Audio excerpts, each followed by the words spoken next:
ethnicity, religious belief, sexual orientation, socioeconomic status, and really even differences just in clinical practice settings and different interests that you may have related to hobbies and things like that, just celebrating each other's differences. And I think we will all be better off if we recognize those differences in others, and then also recognizing the similarities that we can find in those who are different from us. And equity to me means that really it's not the same thing as equality, but being fair and just. And that may mean that establishing an equal playing field for others based off of individual needs, and taking into account systemic differences and disadvantages that may affect a group of people more so than another. And then inclusion is just the environment that we are able to come together as different people, and hoping that environment is one that's welcoming and fosters a supportive and respectful engagement of people from various backgrounds and with different beliefs and different experiences in life. And that's so important to healthcare, not just healthcare, but across all different sectors. But with most of us being engaged in physical therapy in some form or another, when it comes to providing healthcare to people, you know, it's a basic human need, and establishing welcoming environments for not just clinical practice, but for education, for advocacy, is so important for us to really impact society as we can as healthcare providers.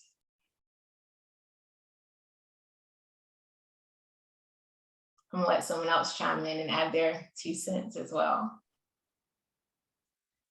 So that was great. That was really good. Kind of hard to follow up with that. But one thing I one time listened to this resource and how they kind of compared it to, and I kind of like this analogy when thinking of like the DEI terms. It's like if you're going into a board meeting, all these people are coming in, there's a table there, but everybody's bringing their own chair. So if someone's bringing a stool, someone's bringing a rolling chair, someone's bringing their own fold-up desk or their own fold-up chair and things like that. But everybody's sitting there at the table, and everybody is sitting there talking and has an equal chance to be there at that table. So I kind of like that analogy. It's like the different backgrounds coming into the same spot, and getting the opportunity to be in the same area and talk to each other and celebrate those differences, even though from different backgrounds and things like that. And I think even in healthcare, depending on disciplines where you're setting and where you're going into, you meet so many people, so many backgrounds, and everybody has their own way of doing things, and it needs to be like acknowledged with their differences and things like that. Not everybody's the same way. What you do, what might be comfortable with one patient might not be comfortable with another one, but it's having that openness and realizing that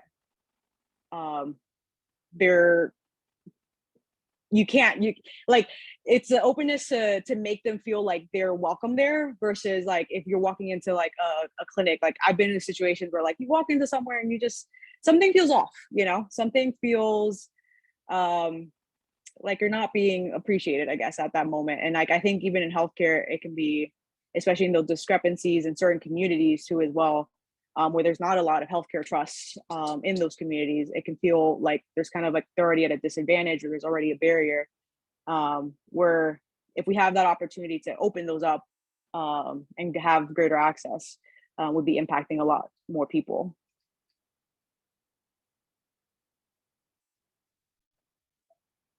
That's kind of hard to beat since they covered everything. But yeah, in short, I'd say it's just doing whatever it takes to get each group to the table to talk. One person might bring their own chair, another person might need you to bring it for them, but just making sure everyone's represented in discussion with a certain topic is what I'd say it as.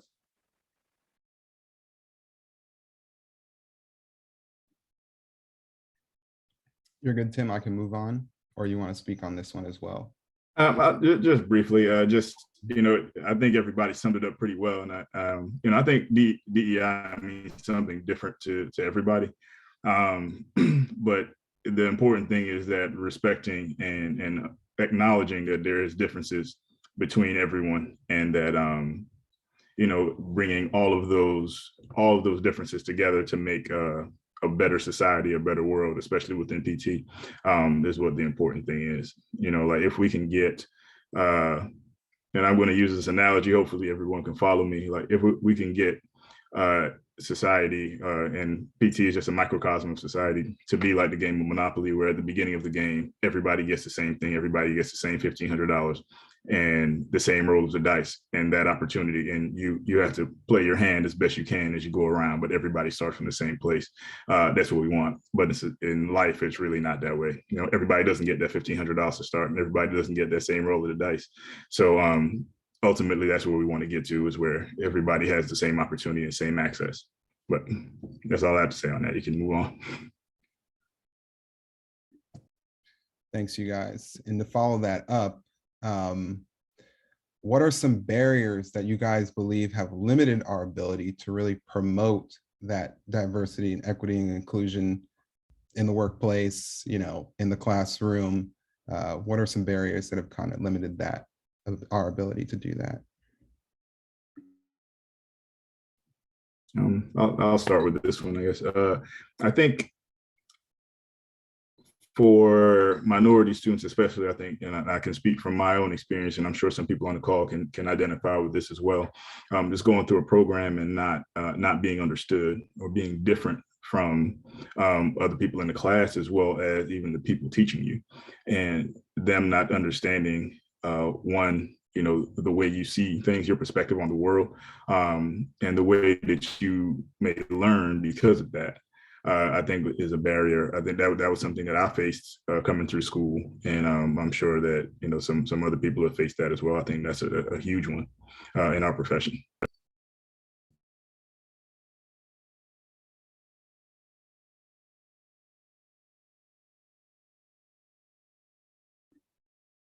Anybody else have any input? Or maybe what could be limiting, so that was one for the classroom. Maybe it's just, some barriers that might exist in the workplace or higher ed. Sure, I'll touch on that a little bit. I think one of the barriers to promoting diversity is just how much our profession lacks diversity in general.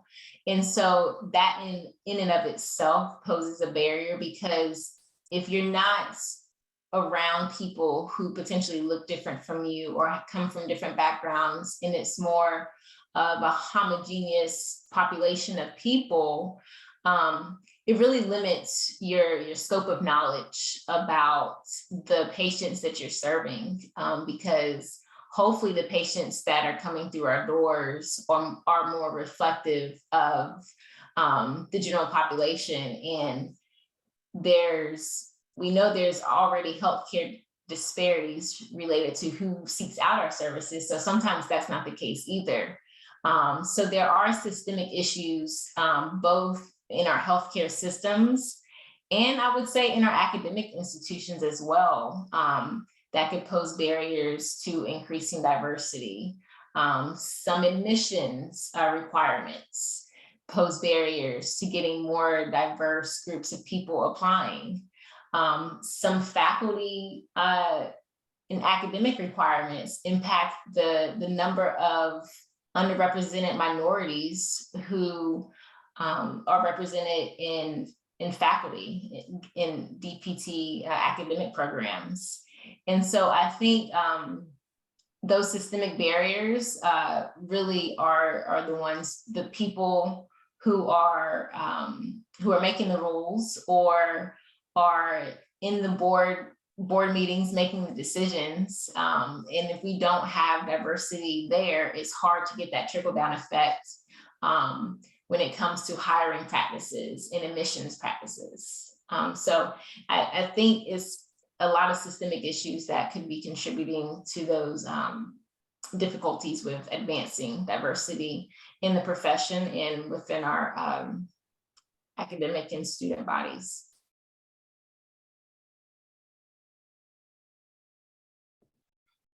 Yeah, I'll just chime in again. Yeah, another barrier I've seen, especially in the sports realm, is that of gender. When we're talking diversity, we're not only talking race and ethnicity, but for women getting into the sports realm and getting jobs in this arena has been an uphill battle for a very long time. And I think now we're finally starting to see over the past few years where women are getting opportunities. And I think that's going to be the trend moving forward, where women get real opportunities to show that what they can do, and in most cases they're probably doing better than some of their male counterparts. So I'm really looking forward to that, but that has for a long time been a barrier as far on the gender front.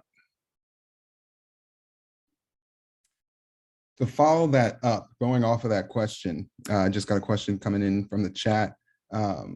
What steps have you seen the profession take to kind of help remove some of those more systemic barriers? And do you think there are any further steps that the profession needs to take to kind of keep chipping away at some of the, the lack of diversity that exists within some of these programs in the workforce?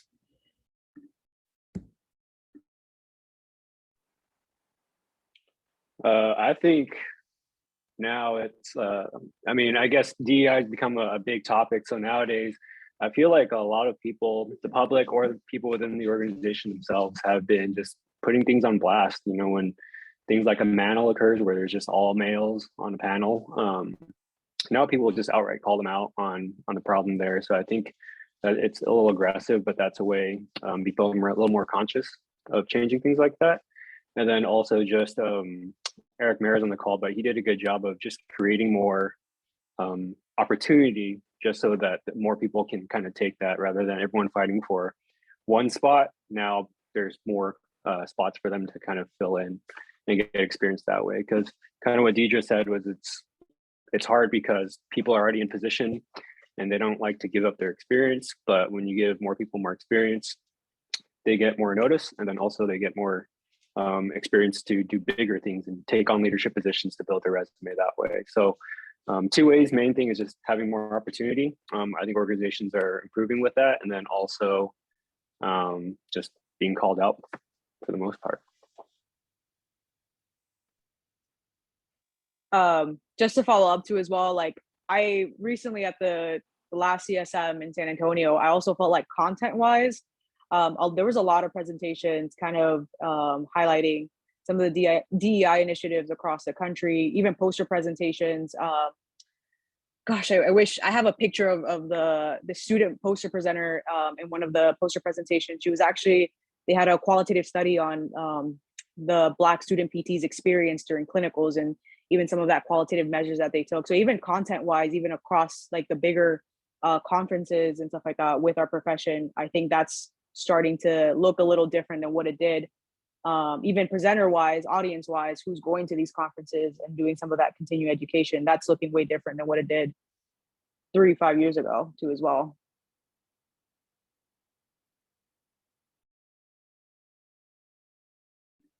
Okay, got a comment in the chat from Mr. Michael Gross. I'll allow him to introduce himself really quick. He has a good comment that he said that something that UNC has done to help eliminate a barrier for certain races. I'll let him speak really quick. Sure. So there's some literature that indicates that having the graduate record exam as a criterion for admissions is a barrier for underrepresented minorities even making application to the program. And there's other literature that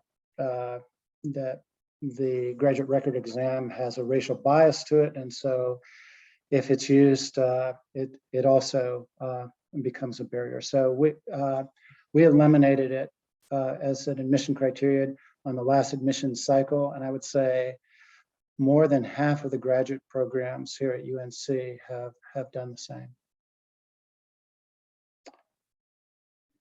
Thanks, Michael. Appreciate it. I'm glad Mike spoke up. He's a colleague of mine at UNC, and he really led the charge to helping to get rid of that GRE requirement. And we've seen just in the 1 year that we've gotten rid of it, we've seen the huge impact it's made on the diversity of applicants we received. So I was very pleased with that.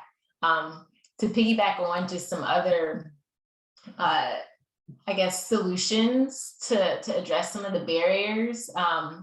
Emmy mentioned some of the great presentations, and other presentations at CSM was related to pipeline programs, which help increase students' awareness about the profession of physical therapy, but not just increasing their awareness, but providing mentorship, academic resources, shadowing opportunities, really providing them the resources that students would need to become competitive applicants to DPT programs and then successfully matriculate through those programs.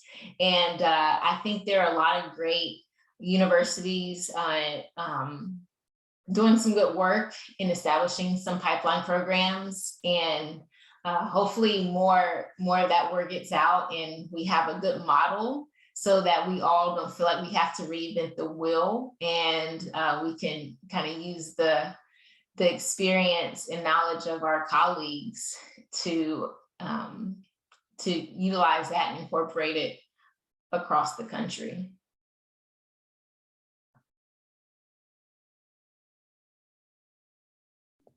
So I'll just touch base real quick. So Vianne, I'm glad you called Eric out, and I'm going to actually invite him to the floor because he's in the leadership of Sports Academy, and he's done a great deal of things to help push the DEI initiative, not only within the academy, but I think across our profession.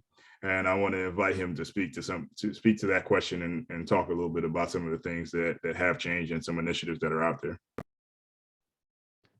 Thanks, and Vianne, for bringing me up. I really appreciate that. And I mean, honestly, what it is more, as you guys have noted, just creating space.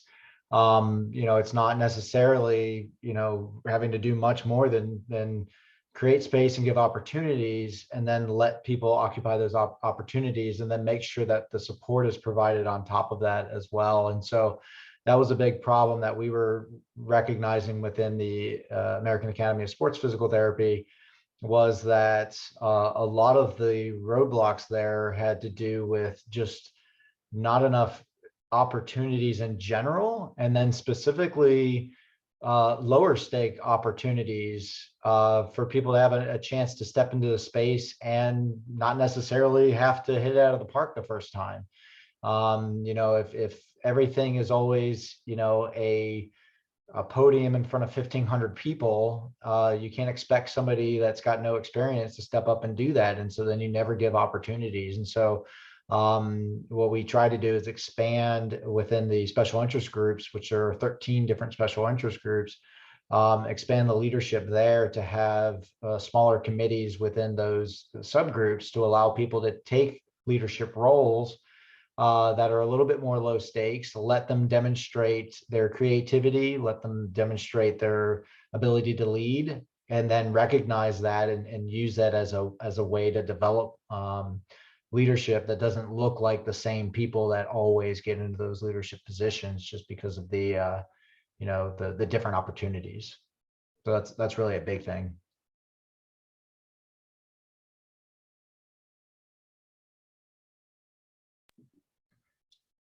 Thanks for speaking, Eric. I really do appreciate it. And again, on the same note, Tim, I was able to hear you speak on this at the Sports Sections Conference, but I would love if you could touch on what you're doing in your own community as far as a pipeline program. All right. Yeah. So within my company, so I'm originally from Youngstown, Ohio, and it's important. I currently live in Washington, D.C., but it was important to me to reach back to my hometown and to do something there with that with the youth there, because it's just it's really, like, I think it's the statistic there is about 20% of the people that go to high school actually graduate and go to college, and only 2% go to go to graduate school after college. And that number is even smaller when we talk about minority students. So it was really important for me to reach back and do something about that. So what I've done is I partner with the school district there to actually have physical therapists and athletic trainers in their school system, like working at the schools. So they cover the sports and stuff after school, but part of the assignment is that they teach a course at the high school that's in the sports medicine track. And in the freshman and sophomore years, they get to learn about sports medicine profession. So PT, AT, sports management, orthopedic surgery, like anything that is touching sports, that's a profession that's off the field. We expose them to that. And in their junior and senior years, they actually get some hands-on experience where they get to be in the training room or on the sideline with the PTs and the ATs to actually get some hands-on experience and, learn what it's like for a day in the life of somebody working in these jobs. And that really gives them some tangible experience in our profession and in adjacent professions to make this a viable career option for them at a younger age. So they learn about this in the 9th grade and they get to experience it really in the 11th grade. So by the time they get to college, it's something that's already on their mind and something they've been inundated for a number of years at this point. And that helps to and it helps diversify the profession because it's putting it into the schools of the inner city, as well as exposing it to people that they're in contact with as well. So in short, that's what we're trying to do, to really diversify our profession by exposing it to people at younger ages. Thanks, Tim. And I think that last comment kind of helps lead into this next question, because I got a question asking about how do we obtain a more diverse applicant pool? The question stated that the proportion of applicants that they're getting, right? As you know, there are not a lot of diverse applicants as far as certain ethnicities, certain races, certain genders, so on and so forth. So obviously, to be able to interview a good amount of them, it's going to be difficult. So the question is, what are some thoughts on how to obtain a more diverse applicant pool to help, move the needle and giving some more opportunities, to increase the diversity of the workforce? I think the main thing, like I was just touching upon, is exposure. Many people don't consider PT as a career option because they don't know what it is. I mean, even for the general public of people that aren't considering it as a profession, they don't even know what we do. So let alone, choosing it as something that they want to do for, 34 years of their life. So the main thing is exposure and education to, not only the public, but young people about what this profession is, what it can do for you, and what it can do for our communities. So once we're able to get it in front of people, I think that's a huge way of diversifying the profession. Most people just don't even know what it is.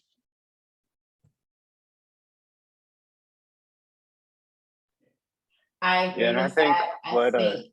Oh, sorry, Wayne.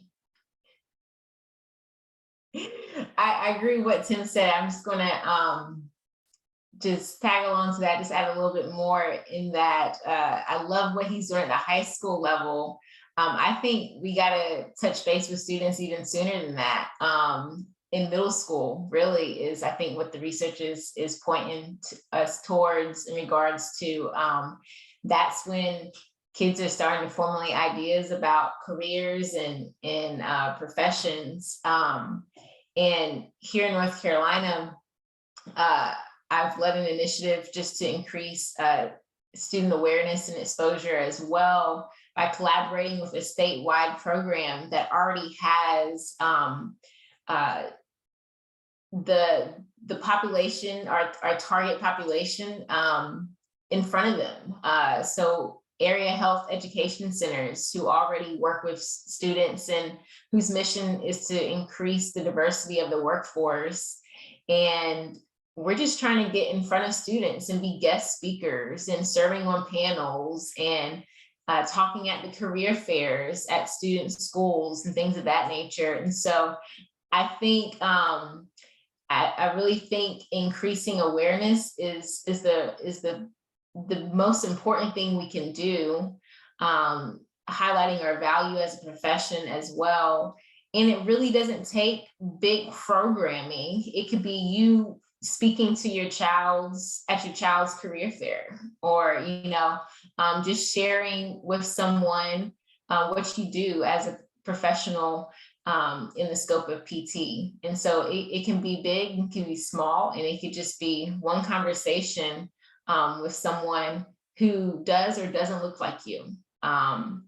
And so I think that's really where we all can make an impact. And it can be just, small steps that can really contribute to increasing the pool of interested students who hopefully become applicants down the road. Deidre, I'm glad you spoke first because I have something to go off that. But to support Tim's idea, I think it is that exposure. It's great that he's doing that. A big reason I got into physical therapy was there's a few people from the Bay Area here. Asians are not a minority in the Bay Area. I mean, some people are even clumping them with in research studies with white individuals. So for me, every physical therapist I shadowed, everywhere I saw them around school, they were always Asian. So I felt like I could achieve that. That was like my future.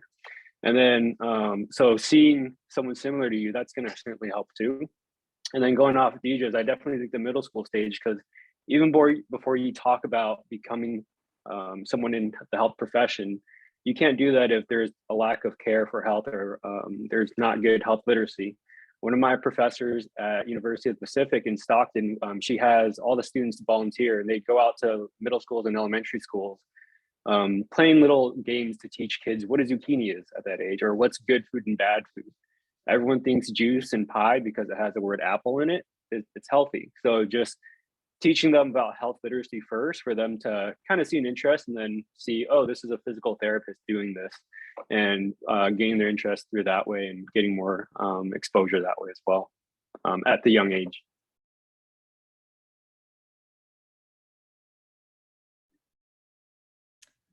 All right. Yeah, really good information. I know pipeline initiatives and speaking to some of the high schools, middle schools is something I want to get into kind of as I progress through my career. So I commend everybody, all of you guys, for kind of doing that, because I think that probably is the best way to really get at the core problem of getting a more diverse applicant pool. People got to know what we do. I want to transition a little bit to more maybe some more student-oriented questions. Zophie, why don't you ask the question you sent me? I've had a few students kind of send me the same variation of this question. So why don't you unmute and tell people what you got?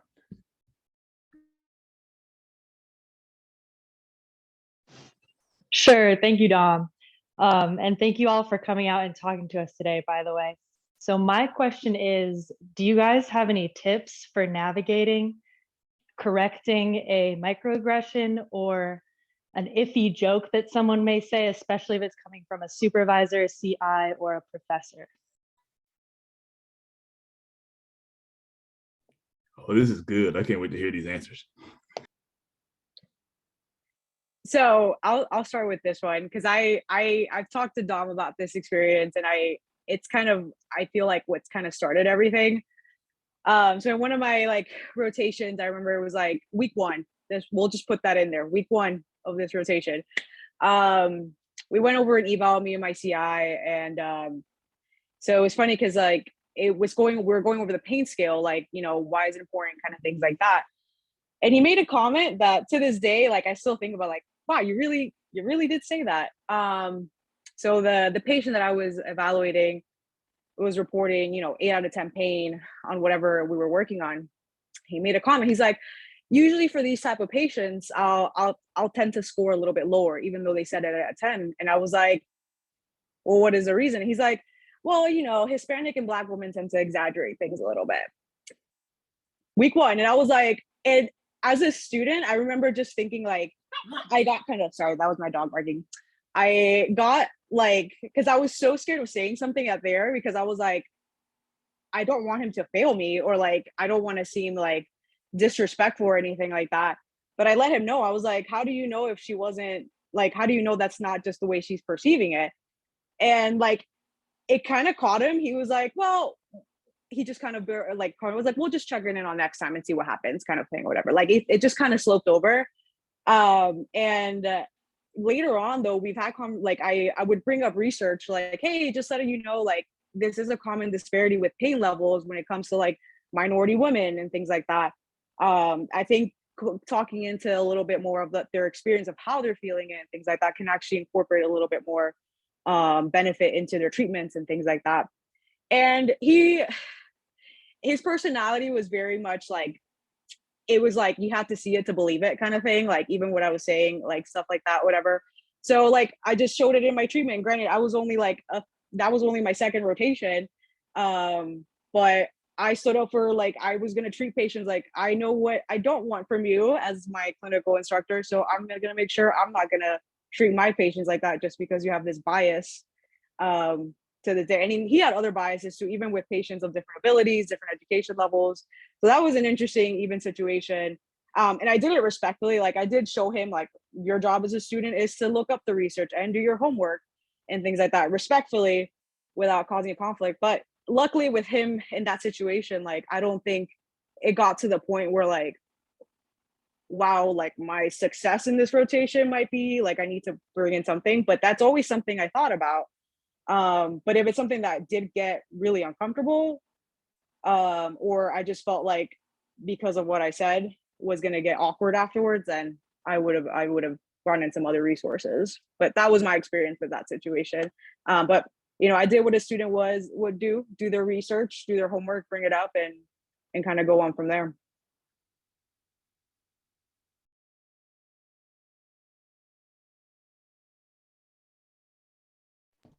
I'll share. Thanks for sharing that, Emmy. Go ahead, Vian. Yeah. So Niles Fleet, my director of fellowship, I feel like I take his approach, and if anything happens, I mean, he crushes it right there. Like, if you set the culture from day one, none of that will happen.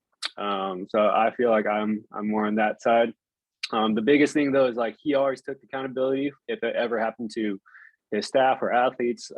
If you're in a position of power, you have to make sure that you are kind of considering people looking up to you or seeing you as a role model or working under you, that you protect them, that you set the culture from day one, just to avoid all that too.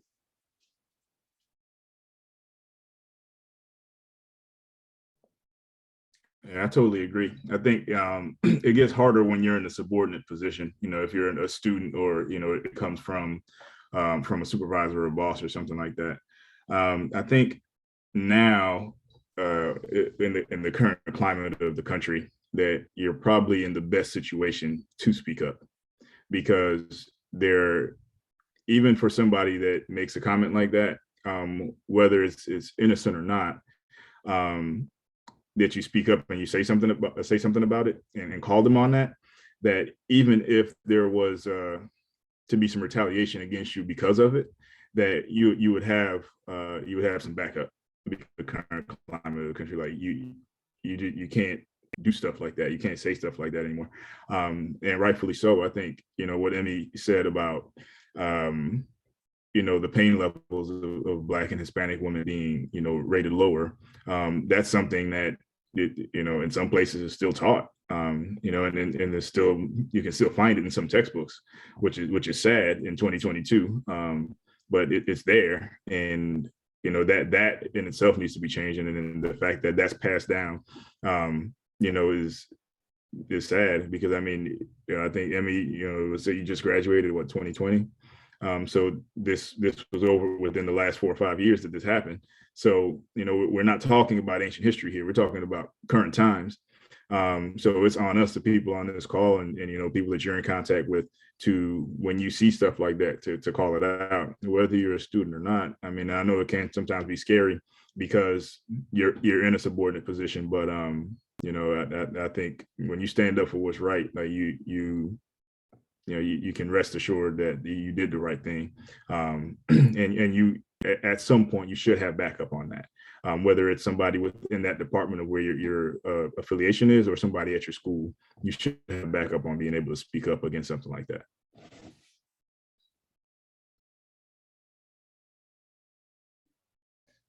Thanks, y'all. I want to open it up to the floor briefly, because I'm just curious, does anybody else have an experience they want to share where they kind of had, where somebody might have said something, or maybe they, heard or experienced some kind of discrimination, microaggression, inappropriate comment, things of that nature? On the bottom of your screen, there's a reactions. You could just, click the raise hand, thumbs up function, maybe call on a couple people if anybody wants to share. If not, I'll just move on to the next question.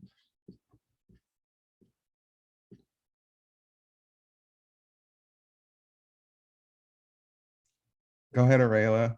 That's my good friend Arela. I'm glad you tuned in. Hi. So Dom and I were actually coworkers together in undergrad at Gainesville. So that's kind of how I know him. But I kind of wanted to talk on that with the issue, because I think, at least for me as a female, my decision to speak up on certain issues that I get experience with is whether, I feel like I'm going to be backed up by certain, either my supervisors or things like, or people like that in the positions of power per se, versus whether it's kind of worth it for me to risk that chance. So I guess my two examples would be at my former recent job as a rehab tech down here in South Florida. I received some sexualist comments. One of them in particular was, another coworker, not in my department, but in the department across from me, kind of making a comment as I passed by that he needed a lap dance. So that was something that I brought up to my supervisor. It ended up going up to HR and stuff like that. And I think even that decision to bring it up to my supervisor was really tough for me, just because, you never want to cost anybody their job, but at the same time, you don't know if these things are also being said to other people. And I know in speaking with other coworkers, we kind of felt like we got a bad vibe from this person. So that was kind of my decision to speak up. And eventually that employee ended up losing his job because of those comments, because he had a previous history of saying things like that. But then more recently in December, when I was finishing up my first rotation, I was in this hospital, and there was a physician that sat next to me while I was charting, and I'm like, oh, good morning, how are you, and stuff. He's like, oh, I'm doing well, how are you? And I said, I'm fine. And he's like, oh, are you really? And I'm like, yes, why? And his response was, because my hair looked bad. And that as a young female, I should, do a better job of keeping up my presentation or my overall look. So in that instance, I didn't really pursue that. I mean, I kind of mentioned it to my CI, but we both kind of blew it off per se. So I think the hard part with that is just kind of deciding when to speak up, because you either have a good chance of being backed up by your supervisors or those people that have that position to do something about it, versus not really pursuing it because you don't really know what's going to happen. I don't really know this physician. Obviously, I'm sure if anything were to happen, the hospital would protect their physician versus a student doing a rotation type of thing. So I think that's the hard part that I struggle in. And I kind of also associate it with, let's say you're getting catcalled down the street or something. You don't really know when to speak up or not. As much as I really want to, I also don't know this person, and I don't know what harm they could do to me. So I think that's also the hard part. And even as a subordinate or something, you don't really know what taking that risk is, what's going to come out of that risk. Rayla, thank you for sharing. I'm very sorry that happened. Go ahead, Vian. Aurelia, yeah, sorry that happened to you. I'm pretty sure everyone on the call would agree that you definitely did the right thing. Those are kind of jerks, honestly. It is tough being in that like position of subordinate, but it's kind of like what you said. Everyone was already getting bad vibes from those people. You probably weren't the one. You were scared that they were going to do it to someone else. They probably were already doing it anyways. So if you're already getting that vibe, just know that other people are dealing with it and they're hoping someone else picks it up. So I definitely think you did the right thing. You cost someone their job. The sad fact is they're going to get a job elsewhere, but you just save that community or staff organization from dealing with that kind of attitude. So just see it as you kind of cut that culture out. Again, I'm a little aggressive with my way of treating things, but you just handle it right away. And then the other one, I mean, you should have spoken up. I feel like, I mean, it's kind of common sense. You never tell someone, hey, you look tired today. It's just rude to anyone. So definitely don't feel like you need to hold things in if you feel disrespected. It's good that you told someone else about it before, just so they could have your back in case it kind of came back on you. But like Tim said too, you're in today's climate, you should feel safe to bring up issues that you have. And I feel like if you didn't, it probably would just go on and you'd have a miserable time at both those places. So sorry that happened, but I think you did the right thing. And quickly, Victor Delgado also has an experience. I think it's important to hear. And every time I hear something, I always think to myself, I was like, I can't believe this is actually still happening. So Victor, why don't you share your experience really quick? Yeah, thank you. My name is Victor Delgado. I go to the University of St. Augustine in Austin, Texas. Thank you all for sharing your experiences. I think mine's a little different, and sometimes I kind of still think back of it in terms of like what actually happened in the moments that I had. But mine was in my first rotation. I had a first 6-week rotation in a small area up in North Dallas area, and it was actually with a patient. I was working with an older adult. We were working a lot of balance stuff. The clinic we were in is very small, so the space there, you got to kind of share the space with other patients who are in the clinic. And there was another Spanish-speaking patient that I was not working with, but he was only Spanish-speaking. He had his granddaughter there helping them translate a lot of things. And I had moved my patient to work near him, and I could tell she got uncomfortable for some reason. And her main comment was that she doesn't want to be by him. And at the time, I had no idea really how to kind of go about that besides saying, okay, well, we have other things we can do something else. I didn't necessarily go to my CI to talk about it just because, again, it was just such a weird comment that kind of I didn't understand how to take it. And in the end, the next day that she came in, she's actually the one who brought it up to me to address it. And she tried to explain that, she didn't want to be seen like a bigot or prejudiced, and that she just had an issue with close spaces. And to this day, like that may be totally true, but in the long run, the way I think of it now is that if it was coming from a place with malintent, my silence in a sense just kind of, I guess, made her think about it, right? Like she came back to me to explain what was going on in the situation.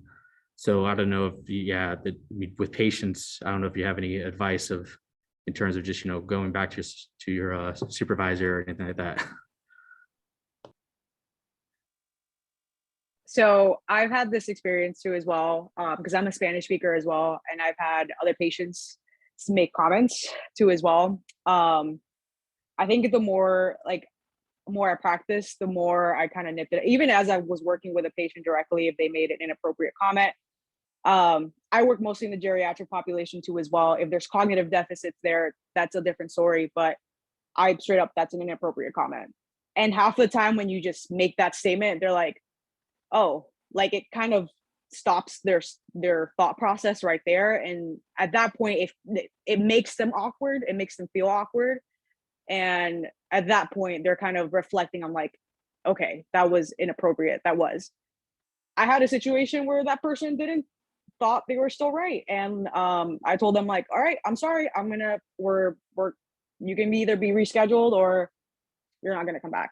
And that was brave of me. That was just something I did not want to cut like, I did not want to support like just the comments he was making. And luckily I had the support from my other PT and the manager there too as well, that we're all like, yep, sorry, that's an inappropriate comment. We have a multi-diverse like clinic. We see multiple people. That's not something we handle. If you want to go to another clinic, that's on your perspective. And that's a brave choice. That's not, I wouldn't say a brave choice, but some clinics, unfortunately, to lose a patient, sometimes they'll focus more on the business side of it. But I feel like an ethical clinic would consider, like, if you're putting your clinicians and other patients and making them feel comfortable because they're either speaking a different language or they look different or they require a different resource and things like that, I don't think that's should be welcomed in that type of setting either. Yeah, I agree with that. And I realize that I am in a different situation because I run my own clinic. But like Vian alluded to earlier, that if you stop things right there and you nip it in the bud, that you set the culture, and that's what you want to do, and that's kind of how I approach it too. So if I have a patient that's flat out just being a jerk or being a racist or a bigot or what have you, like I stop it right there. I call them on it, and I make it clear, like, hey, if you don't want to be around this type of person or you feel uncomfortable with X, Y, or Z, you don't have to come here. And I'm perfectly fine in doing that. I don't mind losing a patient over what's right, because that's just how I see it. I mean, I don't think I need to qualify that any further. But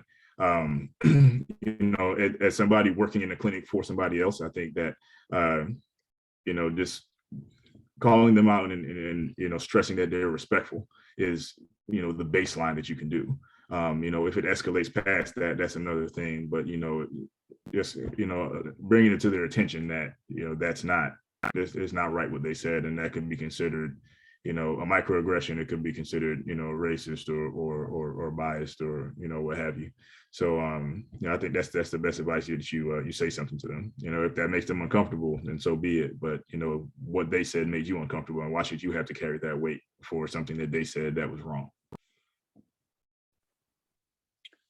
Hey, Victor, good to see you. Everyone gave really good input. I had a similar situation at first. It was patient was post-op, so I was like, definitely got to treat him, and he needed treatment. He said some things about like me being Asian. I was like, all right, maybe he's he's a little on the older side. He thinks you can still say this kind of stuff. It's whatever. Oddly enough, the thing that just like actually literally got him up and walking out of my clinic was when I told him I'm from California for some reason. I don't know, take it how you want, but he just got up and left. And I wasn't offended because end of the day, I'm like, yo, we got like a 50 patient waiting list. Like Tim said, like life goes on from that side. But I actually gave him a call and said, hey, I still, despite what you feel about me, I still like you really need therapy still. So here's a referral to 9 different clinics in the area that you can choose from.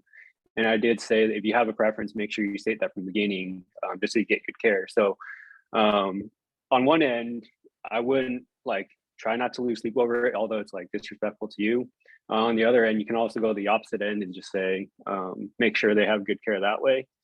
And then on the other side, there was a moment when I had a patient walk in, came in a tank top, had white pride on his triceps, and then a swastika on his chest. And I'm not going to judge anyone, right? So I come in there and I asked our boss, just preemptively saying, hey, what is our policy on treating patients who display these tattoos? And got brought up to higher up within our little work chat, and they said that we have to see everyone. You can ask them to cover it up, but they don't have to, but we cannot deny care. So I went in there and I just respectfully asked them, I said, hey, I get it, but other people might be offended with this. Is it okay if you put something on? And he said, oh yeah, sorry, man, this is from 30 years ago when I was in the institution. So it wasn't something that he was even thinking about. It was just ingrained in his life. And one thing I got from that is like, ask about preferences before and be preemptive in seeing what policies are before you approach patients. And that way just protect yourself. And then, I mean, you're an adult, they're an adult, you can have those open discussions. If, let's say I called him out on it, and he said, I want to show it. And I said, okay, well, would you prefer a different therapist? Because obviously I was the only Asian guy at that clinic and everyone else was white. And I said, I mean, in my head, I'm like, sorry that you got me of all people. But just, again, just staying ahead of it. And then if it does come to that, you can either take the more aggressive approach or go with a nicer approach of, yeah, let me find you some clinics that are going to fit your preferences more. Whichever, if you wake up feeling violent, you know, it's whatever you want to do. Victor, appreciate you sharing, and the answers were great. I know I will 100% take this information when I go out in the clinic myself. To follow up with that, student posed this question, and she asked, how do you cope being the only person of color in your PT class? And I think this would also, you know, go to being the only person of color in your clinic as well. Do you guys have any advice for that?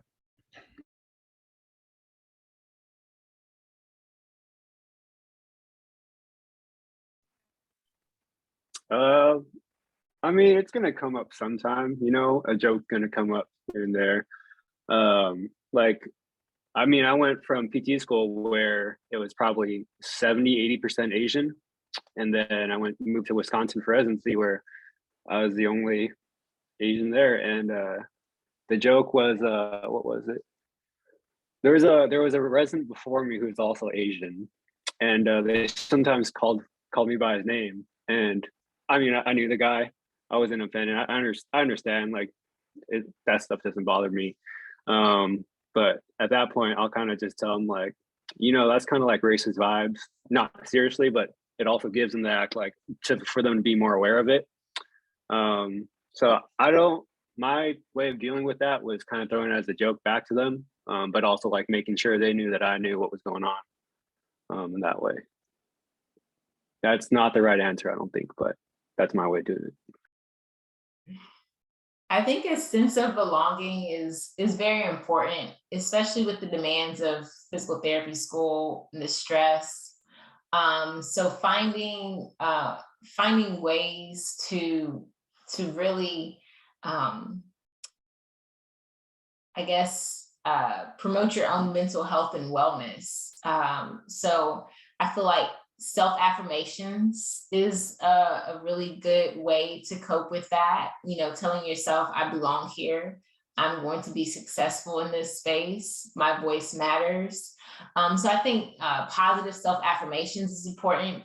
And I think even if you're the only person of color, or if you represent another minority group in your cohort, I think attempting to find other professionals who identify in that same characteristic as you, whether it's the cohort above you, below you, finding some other people that have some similarities to you and could serve as mentors to you. So whether it's another student, faculty member, or even outside of your program, just connecting with other students who may be in a similar situation. I think as a student, there's a lot more student groups currently that exist now than when I was in PT school, whether it's through the student assembly or just student SIGs that state chapters and other APTA sections and academies have. It gives you a lot of opportunity to connect with other people, where you may have a better chance of finding someone who does share some of those differences that you may be experiencing, and hopefully that y'all can find foster some sense of community in that regard, even if they're not right beside you in class. Just to touch up on that too, like as a student, I was involved with like some of the student assembly stuff and some of the student SIG stuff. And I cannot imagine going through PT school without having the support of some of those students too as well from other places that, like, even though distance is like what separates us and we're all different schools and things like that, but just having those like instances or even like situations that you can relate to, that sense of belonging helps you out too as well. Even if you can't find it within your classroom, the amount of support and community out there that is up and coming and still growing too as well helps with that sense too as well.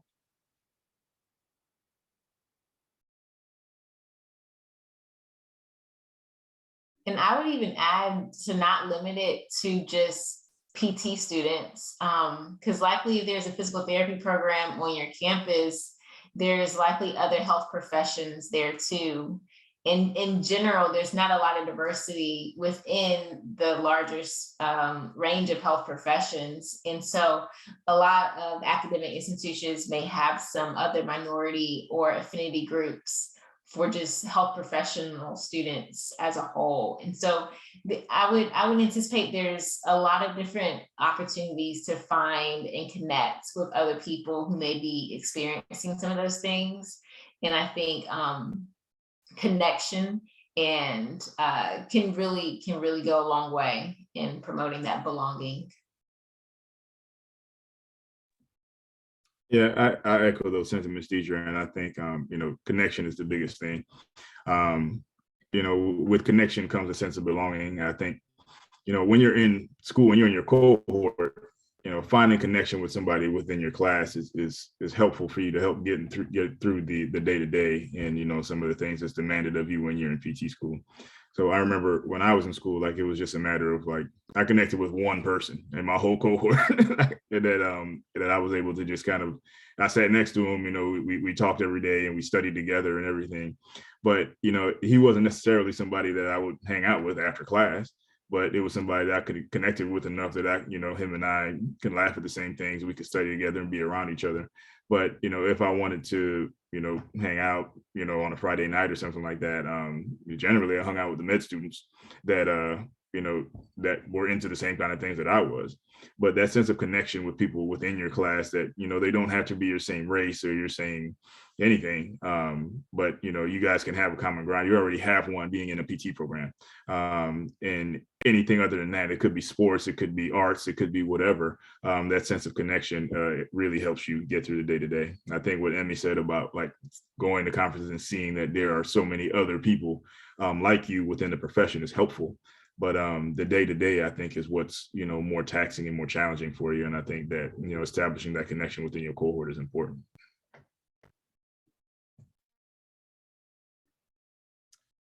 Okay, thanks, guys. This will probably be the last question, just to be respectful of your guys' time and everybody else's time. Unless somebody else has a question that they want answered, they can message me. But this question reads, what advice do you have for students, clinic program directors, or practicing clinicians who want to be advocates for diversity, equity, and inclusion and aren't really sure how to start? I know I named a whole bunch of people, so speak on whatever you feel like you can speak on the best.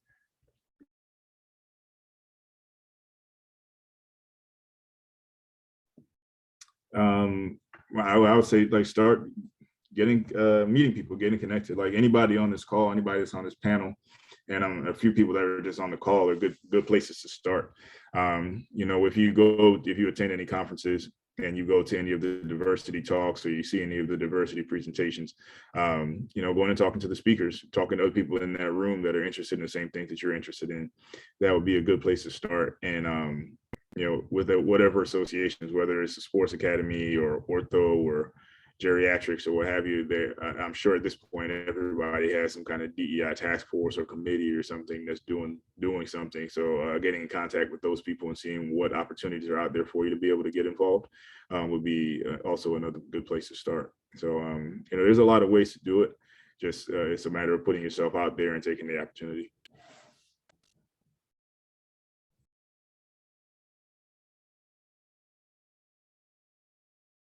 I would suggest talking to someone who otherwise you wouldn't normally talk to, just to get to know someone who may be different from you. I think just learning about each other's differences is one of the first steps in really promoting diversity and inclusive environments. And so I think starting with that and getting comfortable with maybe having some uncomfortable conversations so that you can learn more about other people and in their backgrounds. And just, we all have blind spots when it comes to this. We don't have PhDs. Well, I don't have a PhD in diversity, equity, and inclusion. And so we are all still learning. And I think being open to having conversations where you can learn more is super important. And then looking at the spaces that you already occupy. I don't think you necessarily have to, you don't have to join a committee to be a DEI advocate and to promote diversity as a professional, but looking at the spaces that you already occupy and trying to be aware of, you know, what is my clinic doing that is making patients' access to care more difficult, or how are we not promoting belonging in our clinic to patients who are potentially non-English speaking, and just looking at the spaces you're already in and how there may be barriers that exist and how you may be able to be a voice for the underrepresented. And I think that's a significant step to making to making change.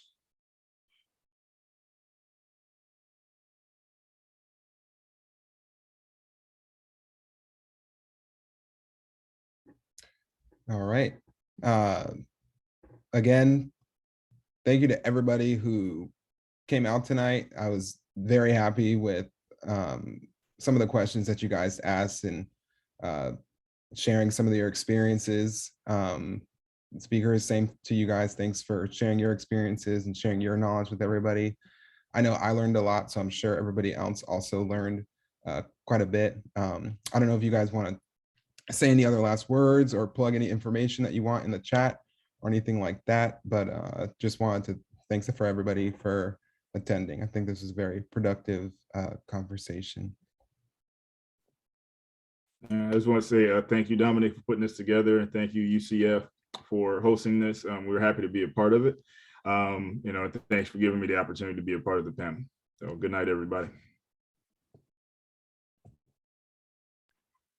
Yeah, thanks, Dominic, for hosting it and inviting us. And I always enjoy listening to everyone else talk about them. I definitely learned stuff that I'm going to take away too. So thanks again.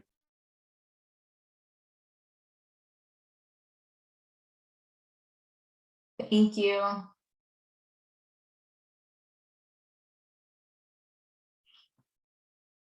right.